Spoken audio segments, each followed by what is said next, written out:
Is this thing on? Welcome back to Big Mouth, and fancy seeing you here in June. A very welcome, my friends, and especially my enemies. Come in, sit down, no touching.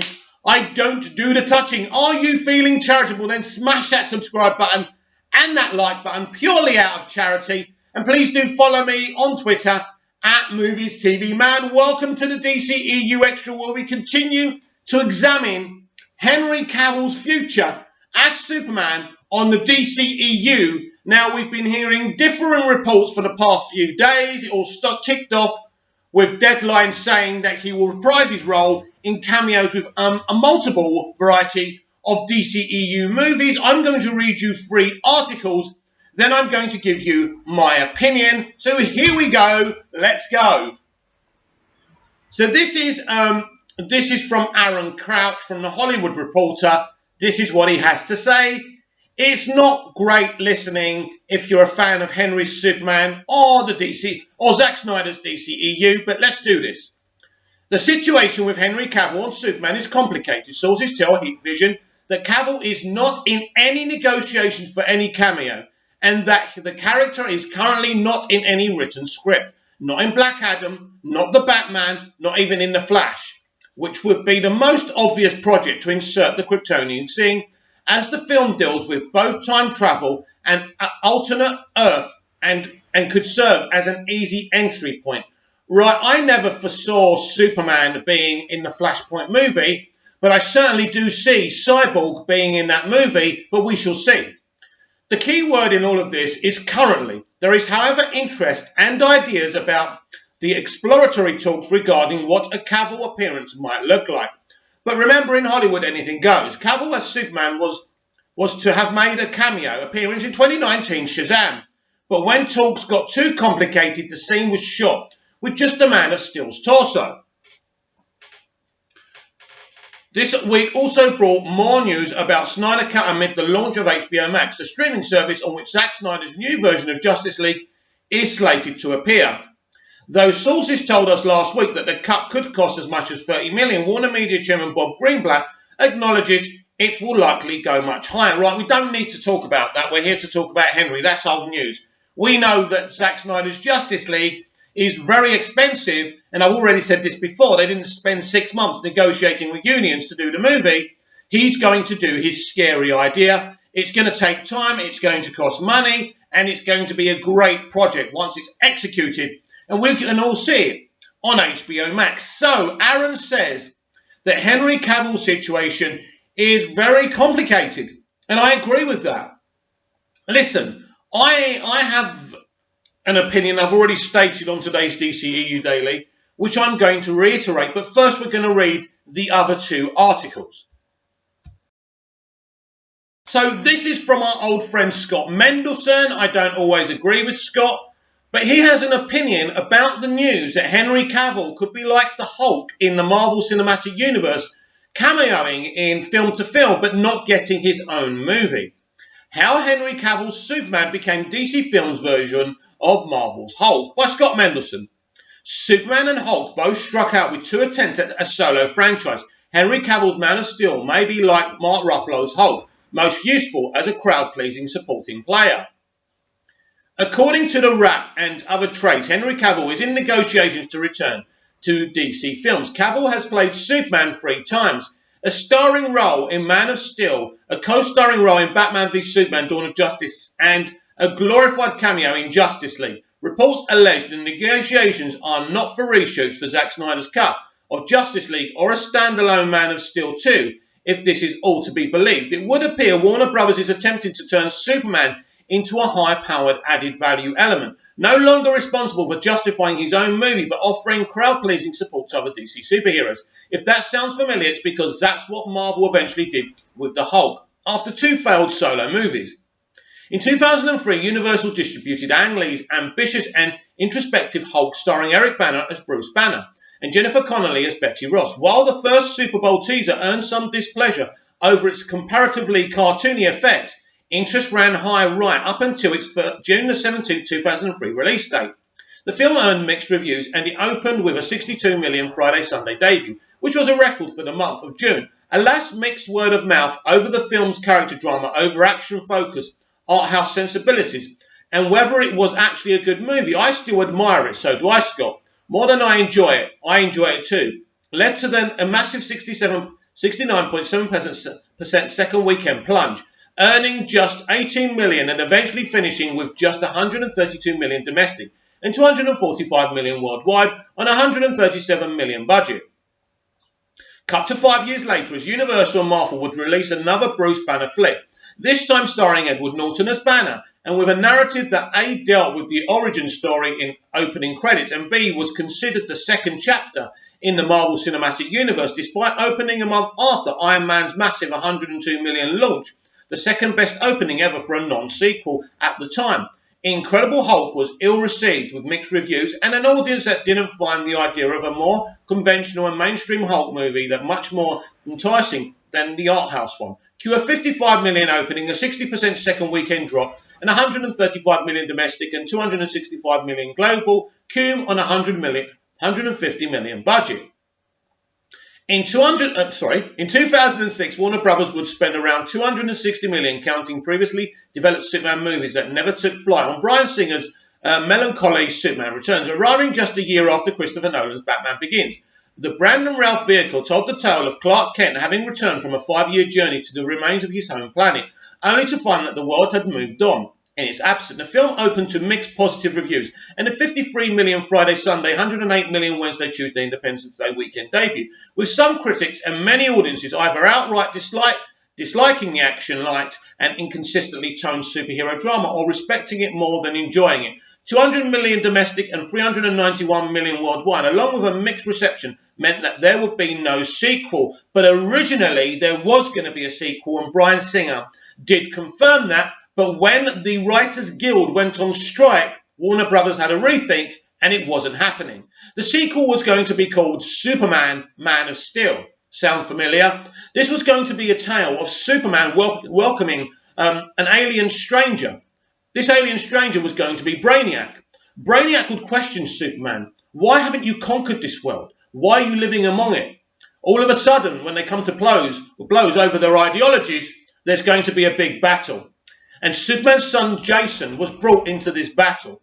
Ultimately, Brainiac would take the form of Jason, and by mistake, Superman would kill his own son. This was a great screenplay, which I read totally, which was fed over to me, and I was always disappointed that Brandon didn't get the opportunity to do this movie.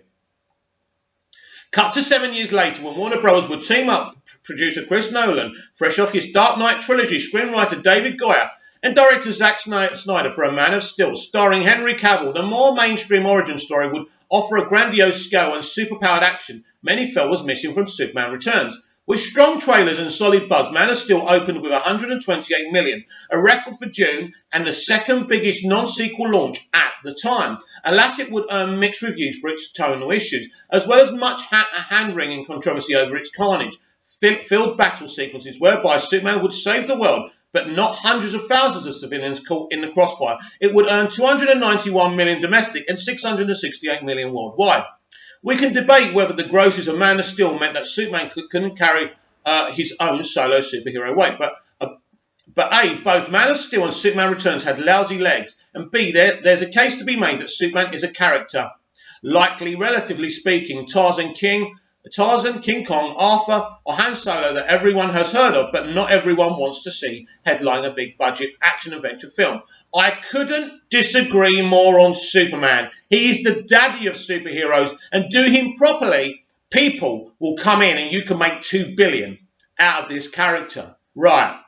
Marvel swapped out Ed Norton for Mark Ruffalo and turned Bruce Banner Hulk into a winning supporting player in the Avengers. Since then, Hulk has been something of a utility player, showing up up in major supporting roles for Avengers Age of Ultron, Thor Ragnarok, which blended 4-3 with the Planet Hulk, comic arc, Avengers Infinity War, and Avengers Endgame.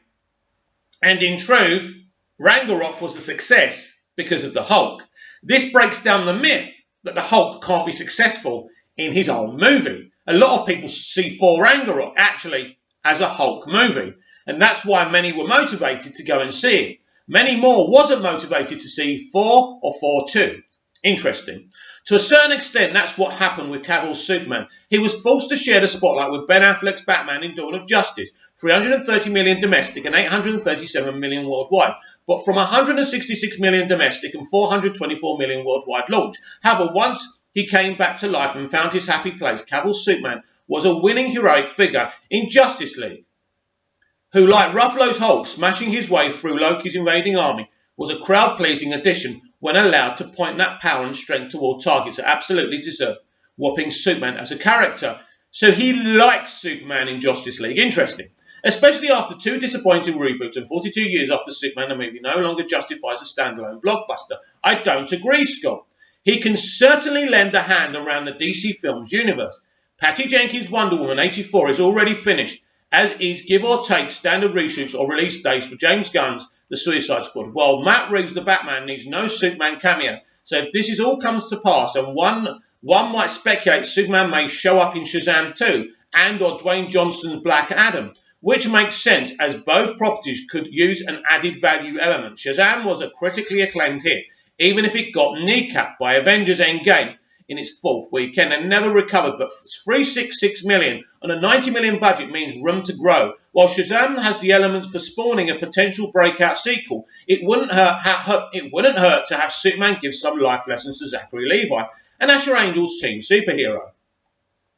This scenario represents the best of both worlds. Cavill seemingly enjoys the role, and returning in supporting capacity still allows for other projects like The Witcher or Mission Impossible Fallout. It's hard to imagine a DC Comics universe, and yes, Shazam, Aquaman and Birds of Prey still take a place in the world established by Man of Steel without Superman. However, the last 2 solo outings show that the character may not be as popular as he is merely well known. Right, I'm going to say something. The issue isn't with Superman. Man of Steel is great, but the controversy of the film hurt its legs, hurt the money. Superman Returns is, for many people, a boring, dull film. This is why it didn't make money. Not because people don't want to watch Superman. You get him right for a mainstream audience and everyone, you're going to make big bucks. Superman is a great selling point, and saying he's not means you don't understand his industry or the monies or the character. What worked for Mark Ruffalo's Bruce Banner, removing the guilt and moral complications and turning him into an A-level designated hitter, may well work out for Henry Cavill's Clark Kent DC Films. May need a Superman, but the world doesn't necessarily need another standalone Superman movie. I do, and hundreds of millions of people around the world do, especially now. We need the hope. We need Superman. We need him. He's so important. He's so pure. He saves people without judgment, without telling them who they are. He will save you if you're a murderer, if you're a villain, anything. It doesn't matter who you are. Superman will save you and inspire you. He's important, and we need him, whoever's playing him, right? So basically, that's it. Actually, let's read about Scott Mendelson a little bit. I've studied the film industry both academically and informally, with an emphasis in box office analysis. You see, that's where he's coming from. So, sorry for the rant now, right? But we need Superman. Superman is important. People need Superman. We are in horrible time. We have just seen someone allegedly killed by a policeman because of the colour of their skin. What would Superman do? What would Superman do to an African-American villain? What would he do? What did he do to Gus Gorman? Did he beat him up? Did he dislike him? No. Gus Gorman and Superman in Superman 3 become friends because he knew that Gus Gorman just needed a job, just needed direction in his life, right? And he never saw the colour of his skin. Superman doesn't see a skin colour because Superman is basically an African American. He's an immigrant, right? He's an immigrant who was, as a child, born and raised in America. He's seen the positivity of America and negativity, and he wants to stand in between both of it and make it better. Superman is important. If you understand that and you make it for a multiple amount of people, it can be successful. This isn't a criticism of Zack Snyder. I'm just telling you, Man of Steel wasn't for everyone. Superman Returns isn't for everyone, right? We will continue this conversation after I finish another Another Forbes article where this journalist is coming from it from a different perspective. There's so many faults on Henry and Superman, it's amazing. Now, I haven't read this yet, but I did see the Lightcast read some of it on a live stream last night, and I thought, I've got to get my hands on this article, and I did. So, for Zack Snyder's DCEU vision to be realised, Henry Cavill must return as Superman by Travis Bean. Now, I agree with this, but, and there is a but I'm going to read this article first, then we'll get into it. It looks like the DC Extended Universe has continued to make headlines during these coronavirus times, as Deadline reports that Henry Cavill is in talks to return as Superman in future Warner Brothers superhero projects. Right.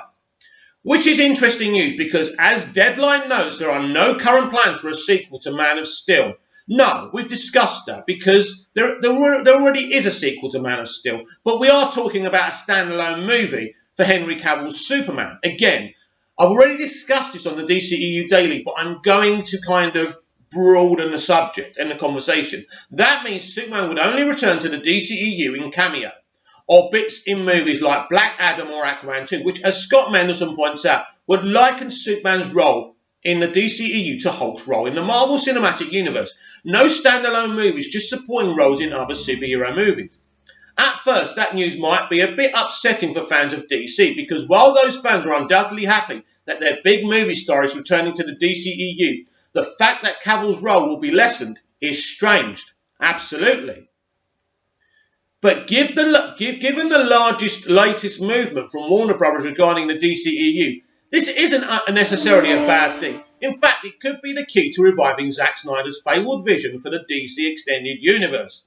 You might remember that last week Warner Brothers finally gave the go-ahead for Snyder to finish his long-rumoured director's cut of Justice League, which will hit HBO Max sometime in 2021. This came after 2 years of incessant hashtagging from fans of Snyder and DC alike. On the second anniversary of Justice League, the hashtag Release the Snyder Cut became so viral that Warner Brothers chairman Toby Emmerich called up the director himself and asked for the Snyder Cut to be released. But as exciting as that entire ordeal was, one detail is still clearly missing. What will Snyder's role in the DCEU be moving forward? Is Warner Brothers simply giving life to Snyder's cut of Justice League, or does all of this indicate that the studio is open to the idea of Snyder's original vision for the DCEU? And if Warner Brothers is in fact interested in making Snyder more involved, then Henry Cavill's return as Superman isn't just another news tidbit. It's the most crucial component of Snyder's DC Extended Universe, and would finally give DC the chance to compete with Marvel.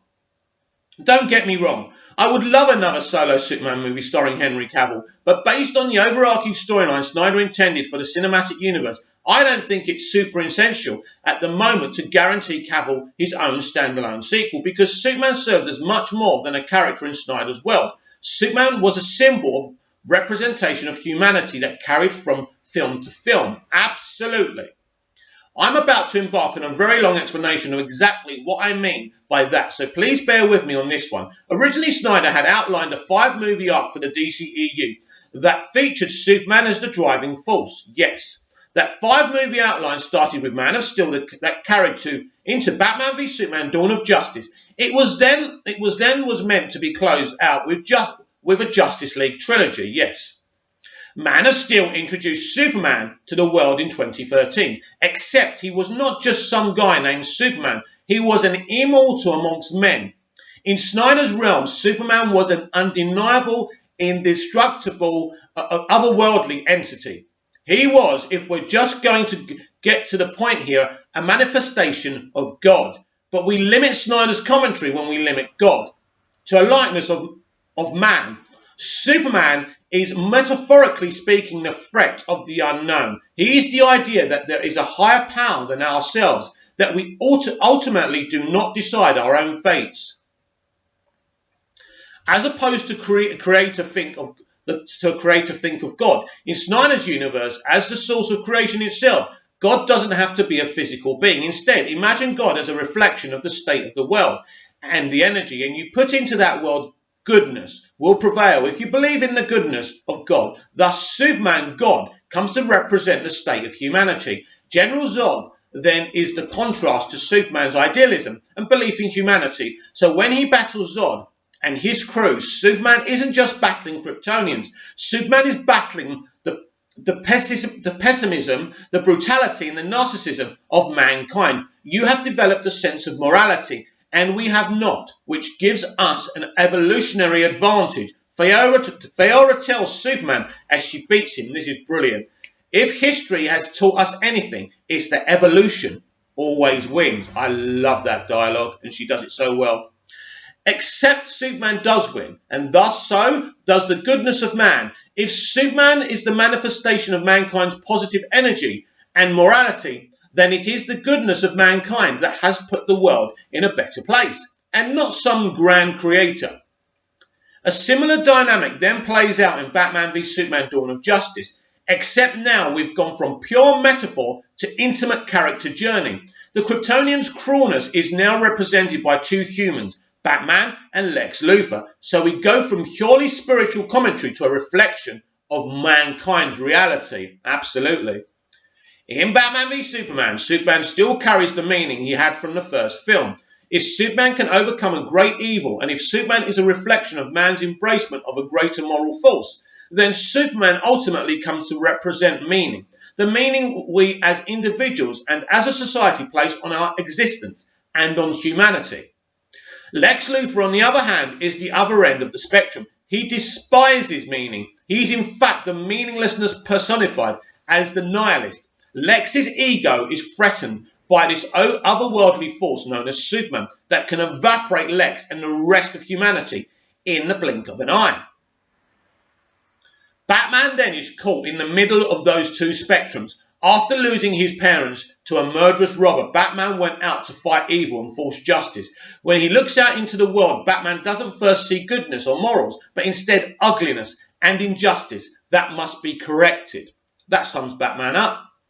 Batman then reflects a darker side of humanity that's in opposition to Superman. While man has still concerned itself with spiritual and philosophical ideologies, Batman v Superman focuses specifically on one man's struggle to accept this impossible force that could destroy mankind. At one point, Batman even sides with Lex's ego and chooses to kill Superman.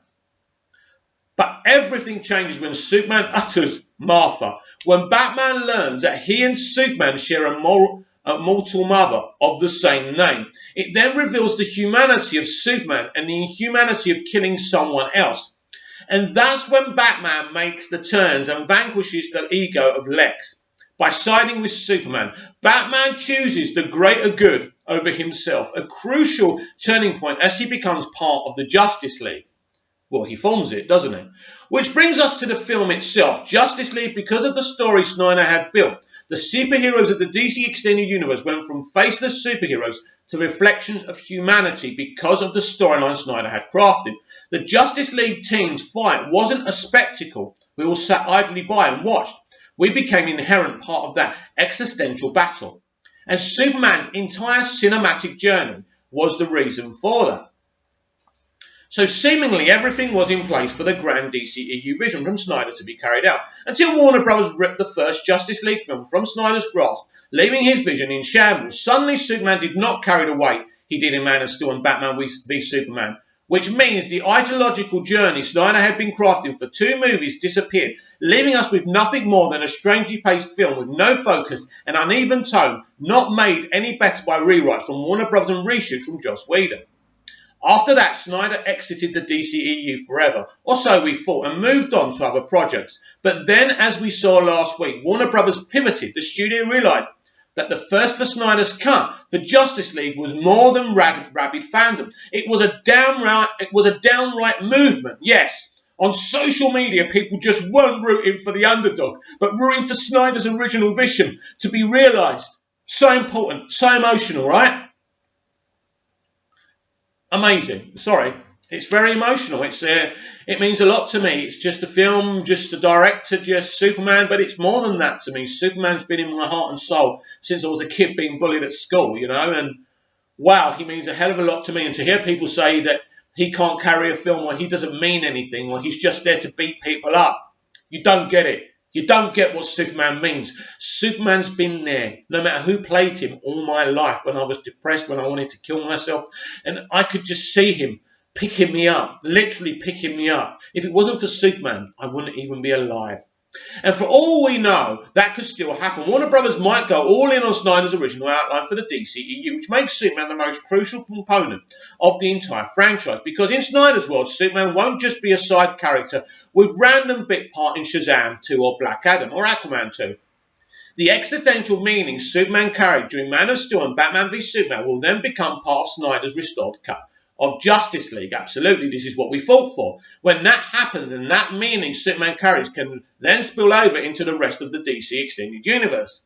And that's what will ultimately separate the DCEU from the Marvel Cinematic Universe. If Snyder can re-establish the epic commentary he was crafting with Superman, then Warner Brothers won't just have a bunch of disparate superhero tales that exist in a vacuum before they converge into an Avengers-esque film. Instead, every single DCEU film can benefit from Superman's symbolic presence and become a part of a cinematic universe dictated by philosophy and ideology, as opposed to plot and star power. I like this. This is brilliant. And if that's the case, then the DCEU can then go from just another cinematic universe to an epic, profound, unprecedented cinematic reflection of society. But that's only if Warner Brothers truly allows Snyder to regain control of Superman's journey, and if Snyder's new cut of Justice League becomes canon for the DCEU. So let's see if the studio makes that same mistake again. So let's see if the studio makes that same mistake again. Let's just reread this. If Snyder's new cut of Justice League becomes canon for... So let's see if the studio makes that same mistake again. So I don't understand, Travis. Are you a fan or not? Anyway, doesn't matter. He seems like he was being positive, so we'll go with that. Whoa. That took nearly 27 minutes to do, but there's a point to this. Now, we don't really know what the studio's thinking. So, if the studio is thinking to go with Walter Hamada's vision, this is what's going to happen in my mind. Zack Snyder will work with HBO Max to forward his Superman 5 movie arc, and it will be completed on there. Either it will be completed with the work he's doing now for Zack Snyder's Justice League, or it will extend into multiple TV series, maybe called Zack Snyder's Justice League. This could be a whole TV series, Zack Snyder's Justice League, on HBO Max, where Cavill is Superman, and this arc and this story is finally completed. Now, there's another way around this, of course, if Warner Brothers say it's all yours again. I don't believe they're going to do that. I'm sorry. I would love it. You would love it. That's not going to happen. But I do believe they are going to be fair here. They know there's a movement for it and there's money to be made. I believe Zack Snyder's Superman arc, the 5-movie plan, will be executed as a TV show, maybe spanning 3, 4, 5 seasons, including Zack Snyder's Justice League. Very exciting. That's what I think is going to happen. Now, onto this kind of Superman cameo bullshit. This is a recycled story from 2018. This is simply not true. This is simply not happening. I don't believe it. I don't believe it's going to happen.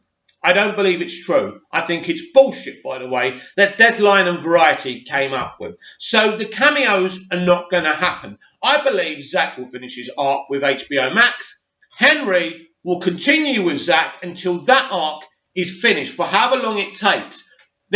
And as I said before, HBO Max isn't some McDonald's. It's going to make proper feature films. And even if they're episodes, the effects and the quality of what's going on is going to be beautiful. Streaming is the new cinema. So Henry will carry on playing Superman over there. That's what I truly believe.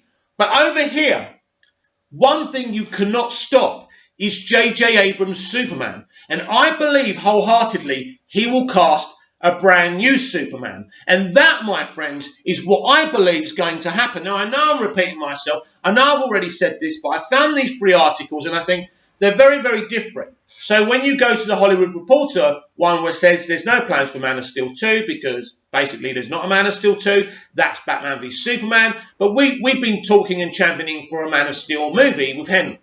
That's not going to happen. That's not going to happen. What's going to happen is that Henry will carry on with Zack over on HBO Max. That is the deal that he did before he zoomed with Zack when Zack announced Zack Snyder's Justice League with Deb, right? That's what he's agreed to do. Nothing more and nothing less. That's his Superman future with Zack Snyder over on HBO Max. We should celebrate that, not keep on fighting for a movie he's never going to get. So why is Henry problematic? Why do people keep on saying this? Henry Cavill, ever since he's been trying to negotiate his new Superman contract, has wanted an element, maybe 10% control in anything involving Superman. And Warner Brothers have said no. So you're going to say, Mick, but they gave Margot Robbie total control on Birds of Prey. Why did they do that? Because they credited Margot Robbie for the success of David Ayer's Suicide Squad, which now we know is wrong, because as bad as Birds of Prey was, and the mistakes and the problems that happened because of Margot's own hands and her decision-making, right? If she was that popular as Harley, that film would have made $1 billion no matter what, and it didn't, right? But what happened was they believed she was a big deal, and they let her, right? And they thought, whatever happens, happens. We won't give her a big budget. If she messes it up, which she did, we won't lose a lot of money. And they didn't, because it was a low investment, right? So that's why she got creative control and he didn't, because they don't believe in his Superman, right? But this is Zack Snyder's Superman, right? And they know there's a movement of people not only can make the money, but can make the money through this streaming service, right? This is going to earn this streaming service, HBO Max, validity with what Zack Snyder's doing. So no, Zack Snyder isn't just coming back to finish the Snyder Cut. He's working on Zack Snyder's Justice League television series, an epic television series that will finish off his Superman arc or continue it. Who knows how long it's going to go for? And that's where Henry Cavill will be. As I say, on the other side, J.J. Abrams with a brand new Superman, right? How does that work? How do you have two different Superman? Many ways. There's Flashpoint. I mean, Henry's Superman could actually be, an Earth 2 and Earth 3 Superman. We don't know if we're even on the proper Earth. So, yes, that's what I'm saying. That the DCEU will construct a brand new Earth, right? A brand new Earth introducing Earth 1. So basically, the Robert Pattinson's Batman, J.J. Abrams' Superman, will be from this Earth 1, right? This is what's going on. So it's the DCEU, but they're introducing another Earth. And Snyder's vision is from another Earth. Do you understand what's going on here? This is what's going to happen. And I don't know when they're going to tell us this or when it's going to come more clearer from Warner Media themselves. But this is what's going to happen, right? And so then you've got the situation where the worlds of DC. That was the whole point. That was Walter Hamada's plan. The worlds of DC, right? But over here, it's the DCEU. It's the DCEU on HBO Max, right? But over here is the worlds of DC, right?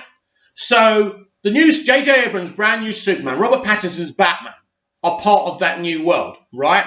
Now you've got other members of the DCEU, right, who can have cinematic films like Wonder Woman, right? So will we get a brand new Wonder Woman, or somehow will she go to Earth 1? Because I don't think she's part of that world anymore. She's not part of Zack Snyder's world. Oh, yes, she may show up now and again. But I think this is what we're getting. This is the future of the DCEU. And it may upset some people, but it excites me. A, Zack gets to continue his Superman arc, which is great. We're going to get to see that. And then we get to see something ambitious, a brand new Earth 1 Superman and Batman, and a bunch of other characters. That excites me as well. So don't be upset. Don't be disappointed. Comment down below. Let me know what you think about this. I know it's hard to take in. This is what I believe is going to happen. I'm not normally wrong about this, so I think I'm right. I think this is the future of the DCEU. And if I'm right, there's nothing to be upset about. I know we all wanted to see Henry in multiple movies, but it's not going to happen. HBO Max is the place for Henry Cavill's Superman. Now, what I might do later on, after I get my breath back, that was a long video without any pauses, apart from me coming off quickly to get to the next article, I'm going to put all this on a thread on Twitter. And if it gets me cancelled by you lot, it gets me cancelled on you lot. I really enjoyed doing this video. Comment down below, like, share and subscribe, and I'll be back tomorrow for more DCU Daily. See you again soon.